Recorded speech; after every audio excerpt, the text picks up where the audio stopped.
and welcome to Dani's Random Nonsense. Right now, I'm just going to be reading you some Reddit stories to enjoy, so sit back, grab a drink, and listen to some either really good or really bad people.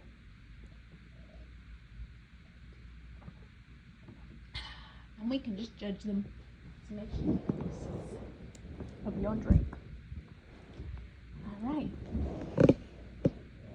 Am I the jerk for not buying a drink for my friends? I was out with a few friends the other day. We went to a restaurant for dinner.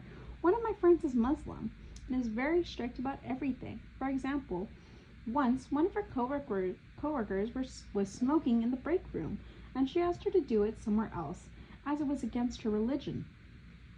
My friends wanted drinks and saw that my Muslim friend, I call her Fatima, looked to the ground and grimaced. When the waiter came, I told him for just a few glasses of water and nothing else. My friend interjected and asked for a beer. I stopped the waiter and told him no, just water. Then he came back with the water. All of my other friends piped up at me and started an argument about it. Fatima was being silent, but later told me she appreciated what I did. After dinner, my friends left me with the bill and drove home. So, am I the jerk? Edit. I should really add, these were my friends, not hers. They met her once and asked her to come. Tall comment by Real Star Eyes. You're the jerk. Fatima is allowed to practice her religion, but she has no right to project her beliefs onto other people and dictate what they can and can't drink. People like her are the reason there's so much tension between religious and non-religious people.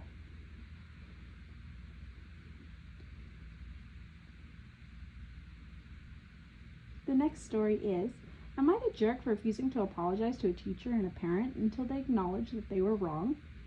I drop my 9-year-old son off at school at 8 a.m. every morning, so he has time to meet up with his friends and whatnot before they line up at 8:30 a.m. Basically, parents drop their kids at the front of the gate and staff supervises to make sure that the kids get on campus quickly and keep the flow of traffic moving. If they're not coming to school via car, then they have to enter campus on the other side, which is not preferable because there is a lot of traffic and construction. The system works every day but Friday, when they have this one teacher doing gate supervision. She spends way too much time chatting with people. I started keeping track of how much time this is adding up, and it's a lot. Today, she spent time showing a parent pictures of her on her phone and talking. I honked and was ignored. I can't let my son out of my car until the staff visually sees him transition from my car onto campus. Eventually, I got out of my car and asked the mom and the teacher how much longer were they going to be. There's like 20 cars behind me and 3 ahead of me. And this only happens when this teacher is doing gate supervision. The mom drove off and the teacher said nothing. Later, I got a call from the VP telling me that I yelled at her and the mom and created an unsafe situation by getting out of my car. I corrected that version by saying that the teacher was creating an unsafe situation by creating traffic. The VP asked me if I yelled or cursed, and I said nope. She said that someone had said that they had recorded me doing so. I told her not to play games with me because she'll lose, because guess what? I recorded it too. All of a sudden, it was a misunderstanding, and I was asked to apologize to the teacher. I said I would, after she acknowledged that she was wrong. So, am I the jerk? Vote Fawn Mosquito? Is this supposed to be mosquito? I don't know.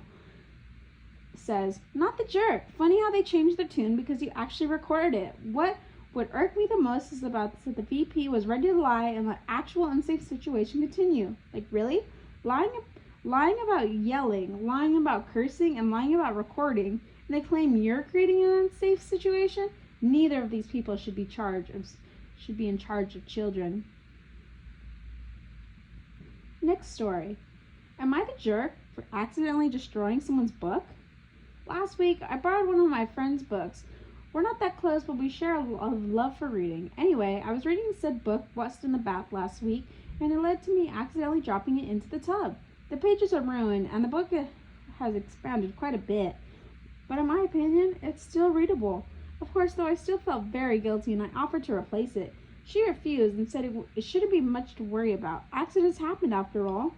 But now I found out that she's going behind my back and telling people and our mutual friends about it.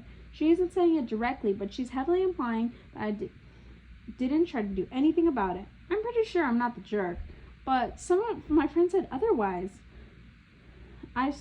They say I should be the bigger person and replace her book. However, I'm feeling quite hurt by her words. I am now very reluctant to purchase something for her. So what should I do about it? I should just ignore it or just go ahead and buy her another book. Edit. I've replied to a couple comments, but I think it's better if I just add everything here, so everyone can get the information. Firstly, I offered to replace the book like 5 or 6 times, but each time my friend told me not to worry and that it would just be a waste of money if I did decide to replace it. After all, I've already read it, she said to me multiple times.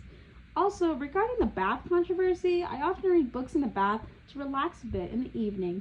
My friend knows this and even does it herself. I also mentioned that those were probably my plans, i.e. I said something like, I can't wait to read this in the bath later, and she didn't show any expression of discomfort or whatever. In fact, she was slightly encouraged me by saying something like, I'm so jealous, I've got work later so I don't have time to relax. Jealous in like a friendly, joking way. Edit 2. Many people are wondering if the book was extra special in some way, excluding the fact that the book was she bought for herself, and are also wondering what the book actually was. But no, it was no special edition, nor was it sentimental. The book Got Wet Was Open Water by Caleb Nilsson, a beautiful urban fiction and romance book which deals with several important issues I would recommend. This may also come across as offensive, but I truly don't believe an issue lies in me reading the book in the bathtub. My friend also reads books in the books. I've lent her many times in the bath, and though it may seem like I'm careless with other people's books, this is the first time I've ever even slightly damaged one of her books. I truly did feel bad and did insist on replacing it multiple times, but each time she refused. So I just accepted it and moved on. Am I the jerk? The top comment, Diligent Activity 70. You owe her a new book. You took a risk with someone else's property and destroyed it. You're the jerk for thinking that you don't have to take responsibility to replace what you destroyed. ETA, you should have bought replacement and given it to her when you told her that it was an accident with the old one. Your biggest fault here was offering to replace it instead of just doing the right thing. Next story. Am I the jerk for not wanting to lie to my son for the sake of family harmony? My parents always wanted grandchildren, and both my brother and I wanted children, but both of us ended up facing fraternity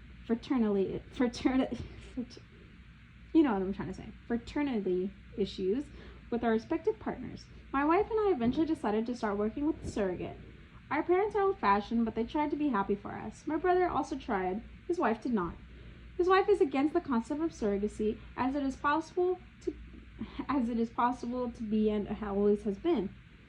We found a friend who's willing, and now we have a son. Sister-in-law went crazy. She spent months blasting us all about how horrible we are and that we supported all sorts of terrible practices because we were doing this, etc.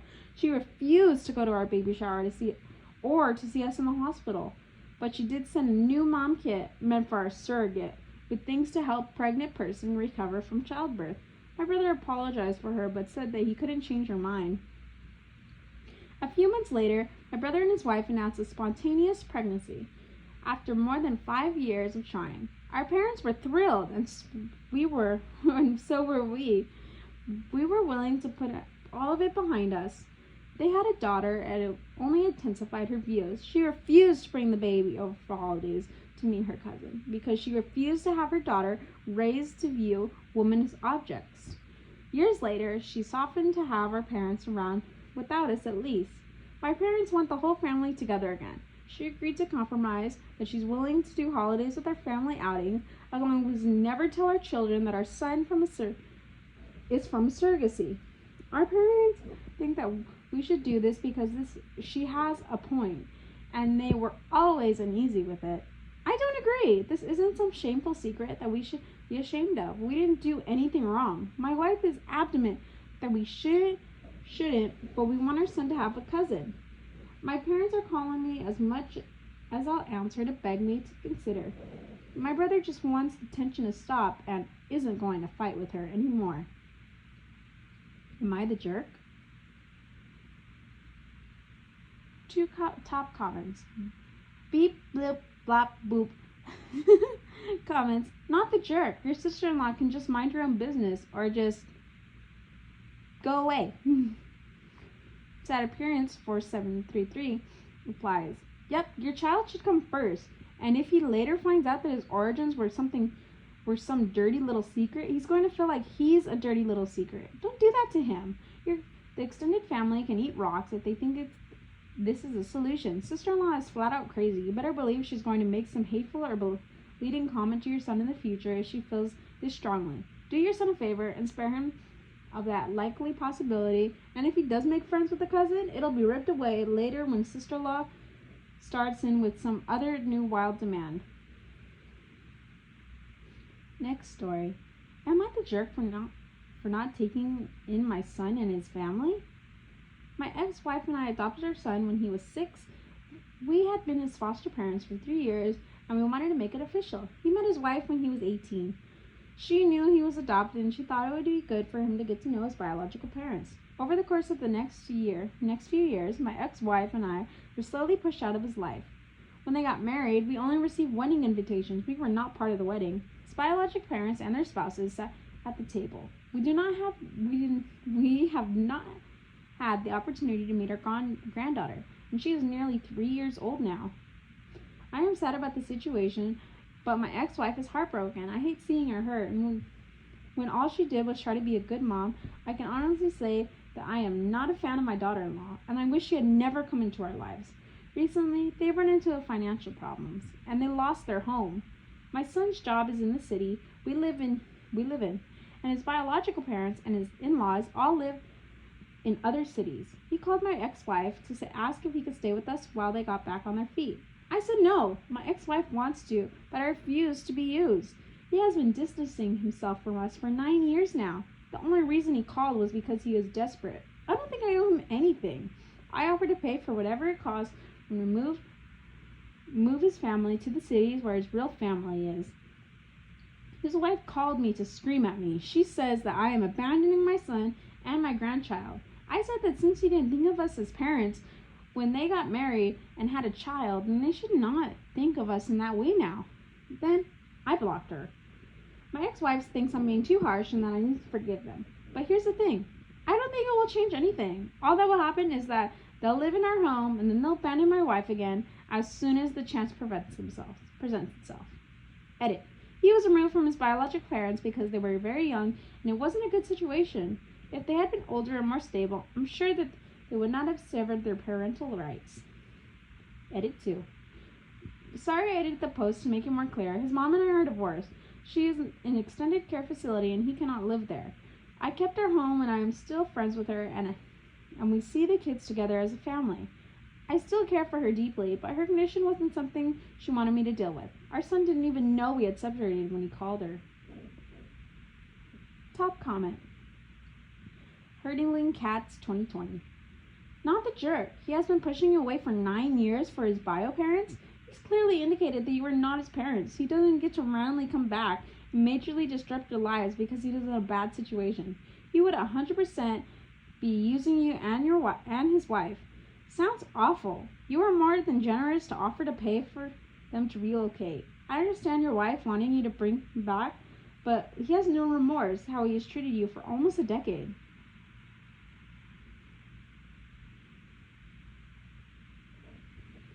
Next story. Am I the jerk for telling my best friend's sister-in-law the true reason for my divorce? I, 32 female, met my sister-in-law, Mary, 32 female, in uni.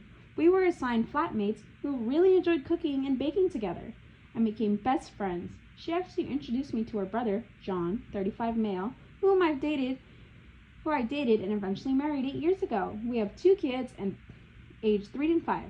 Mary was thrilled for us. She had a close relationship with John and remained best friends with me. John is very intelligent and a bit competitive in nature, so he naturally went with an intense career field. Unfortunately, he turned towards alcoholism to cope with an intense job. He started seeing a therapist who helped him fix help him identify his triggers. He drank less, and then he quit therapy thinking he was fixed. He started drinking more again after a while. He did find the therapist control his drinking, quit therapy, proceed 4 times over 5 years. Each time we make promises and agreements. We had 2 kids along the way. But first, before I realized how serious a drinking problem was. And the second, after he agreed to quit completely and get fully sober. He went back on that promise, and he said he wanted to be in control of his drinking and only have 1 to 2 drinks a week. He never got completely sober. He'd flake out on the promises to the kids and me.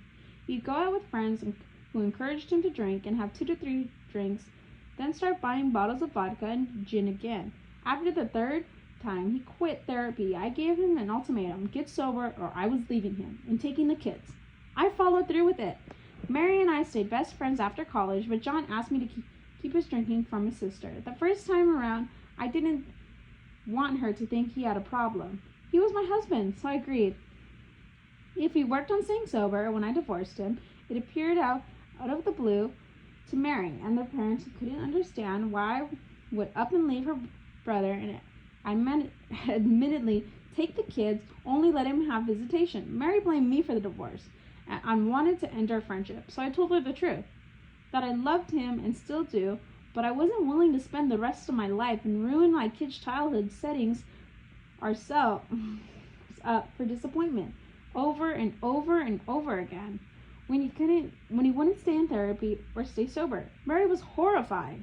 After I told her about everything, she got very emotional when I admitted to how many times I left myself and got excited for plans her brother made with me or the kids, only to be flaked on. When her brother poured himself a drink after work, she went to give John a piece of her mind and asked him to get his poop together. John's now extremely upset for me for spilling his secrets that I promised to keep, because Mary's image of him is now rubbish, and his parents are disappointed in him too. I think I had the right to explain myself to the best friend, and I no longer had a promise to keep after he broke his end of it. Am I the jerk? First comment: Joe wasted time. I really got that. Joe wastes his time. Not the jerk. Your image shouldn't be rubbish because he's embarrassed by his actions. I don't have COVID. I just need to drink the lemonade. I need my lemonade.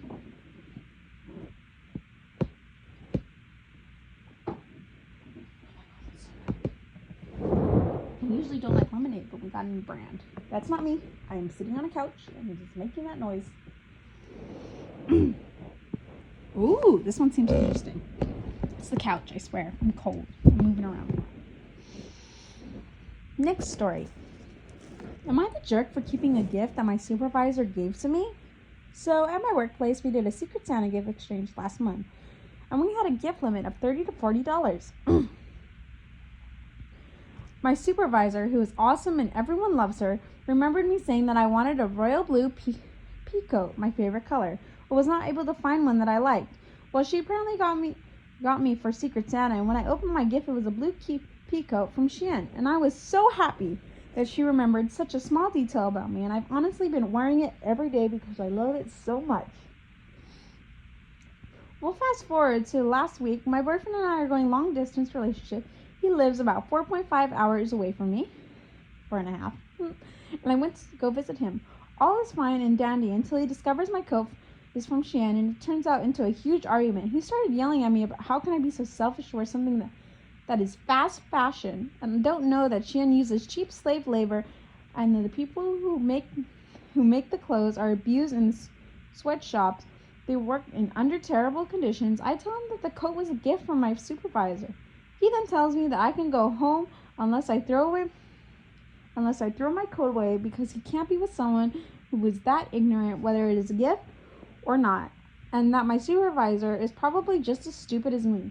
I tell him that it's cold outside and that I'm not going to throw my coat away, and I don't shop on Shein anyway. He ends up kicking me out of his apartment and reach out to him again. I've made the right decision. I ended up going back home and haven't reached out since. Am I the jerk for keeping the coat that was a gift? First comment. by the little bird, not the jerk. Be grateful for the red flag and ditch this relationship. While he is right about Shen being unethical, he doesn't get to police your wardrobe. I think I agree with all the top comments in this video. I hope you did enjoy it as much as I did.